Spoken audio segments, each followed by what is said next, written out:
अस्सलाम वालेकुम जी। मैं चाचा असलम एक मैं किसान हाँ तो इमरान खान का मैं टैगर हाँ। तो मैं एक गल करनी चाहना वा, ए मुफ्ती जेड़े बनते ने इन्हों ने पहले तो कुरान हिफज करते हैं, कुरान शरीफ पढ़ते हैं, फिर कुरान हिफज करते हैं, फिर अपने मदरसियां जाके मुफ्ती बनते हैं। उन्होंने चो चंद बंदे बन जाते हैं, चंद रह जाते हैं।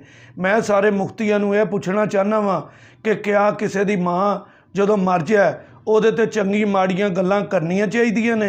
ਜਿਹੜੇ ਉਹ ਮੁਫਤੀ ਨੇ ਫਜ਼ਲ ਔਰ ਰਹਿਮਾਨ ਦੇ ਨੇ ਇਹ ਗੱਲਾਂ ਕੀਤੀਆਂ ਨੇ, ਕਿਆ ਉਹਨੂੰ ਇਹ ਵਾਜਬ ਹੁੰਦੀਆਂ ਨੇ ਇਹ ਗੱਲਾਂ ਕਰਨੀਆਂ? ਉਹ ਪੜ੍ਹਿਆ ਲਿਖਿਆ ਬੰਦਾ ਹੈ, ਕੁਰਾਨ ਹਿਫਜ਼ ਕੀਤਾ ਹੋਇਆ ਤੇ ਮੁਫਤੀ ਵੀ ਬਣਿਆ ਹੋਣਾ ਹੈ, ਤੇ ਫਜ਼ਲ ਔਰ ਰਹਿਮਾਨ ਨਾਲ ਰਲ ਕੇ ਇਮਰਾਨ ਖਾਨ ਦੀ ਮਾਂ ਦੇ ਉੱਤੇ ਮਰੀ ਦੇ ਗੱਲਾਂ ਕੀਤੀਆਂ ਨੇ। ਜੇ ਅਸੀਂ ਫਜ਼ਲ ਔਰ ਰਹਿਮਾਨ ਦੀ ਮਾਂ ਤੇ ਉਸ ਮੌਲਵੀ ਦੀ ਮਾਂ ਤੇ ਗੱਲਾਂ ਕਰੀਏ तो फिर मौलवी का ਉਹਦਾ ਤੇ ਸਾਡਾ मौलवी का की फर्क रह गया। तो मैं कहना चाहना वा कि तू फजल और रहमान ने कभी किसी जलसे खलो के रसूले पाक सल्लल्लाहु अलैहि वसल्लम की ऐत पढ़ी होवे, रसूले पाक सल्लल्लाहु अलैहि वसल्लम ते गल कीती होवे, कोई दर्स दिता होवे? मैं फजल और रहमान नूं काफर करार देना वा कि सारा सब तो वड्डा काफर फजल और रहमान है। तो जेड़े इमरान खान की माँ तो गल की है, तेरे ते 17 वारी लानत, तेरे ते 17 वारी लानत है जी। तो जे तू मुफ्ती हुंदा जां तू कुरान हिफज कीता हुंदा तो तू ये कदी ना गल कहंदा। मरे बंदियां ते कदी गल्लां नहीं करनियां चाहिदियां। तू कुरान शरीफ भी नहीं पढ़िया तो तू हाफिज़े कुरान भी नहीं गा, तो तेरे ते 17 वारी लानत असीं भेजने आ सारी पार्टी इमरान खान दी। फजल और रहमान साहब उमरे ते गए ने, मनु नहीं लगता कि उत्थे उमरा भी होवे। मैं नहीं मानता कि ये उमरा करन गया कि दीन नूं धोखा देन गया है जी। जे उमरा जिहड़ा है ना वो पाकिस्तान च खिदमत करे अवाम दी तो इत्थे भी उमरा है, तो जे दिलों हो के करन, बाकी नहीं। ये दुनिया नूं धोखा दे रहा है, दीन नूं धोखा दे रहा है।